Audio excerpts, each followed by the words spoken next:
Okay, what I'm doing here is I'm soldering my battery cables. They're crimped on here.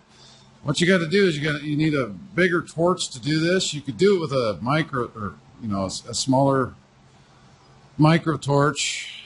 This wire is big enough that you need something a little bigger. I get a little bigger battery cable. That doesn't work. Usually on battery cables I'll use a oxyacetylene torch. What I'm going to do is I'm going to heat this up. I'm going to try and heat the wire and the copper at the same time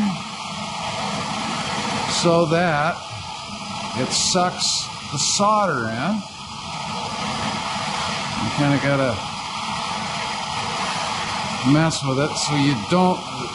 You could do it with a smaller torch, but the issue is if you get it too hot, it will actually melt the insulation up here. So I'm going to do this one too. This one's a little tougher. Again, trying to not get the insulation on fire. This might be better oxyacetylene. Once that starts melting though, it means we're getting close.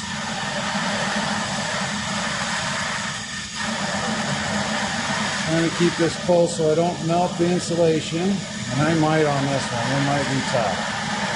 Might end up taping stuff just to make sure that it goes. Yeah, this one I'm going to screw up the insulation no matter what I do. But when you solder a wire, I'll show you in a minute, what it does is it actually pulls that solder back into the insulation and seals it. That got really hot right there. I don't like doing that. See how this side didn't?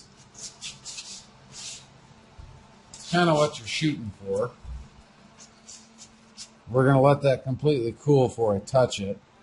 But to know if I got it correctly, I'm going to grab this. Once it cools down, it's going to take a minute. And it should have sucked the insulation or the solder into the insulation. So when I go to move this, it should be more solid. Okay, when you solder a wire, what you want to do is you want to heat the connector and the wire up at the same time, and as it warms up, see how that won't bend past there? That means it sucked the solder up in there. When it did that, it sealed the copper to the insulation.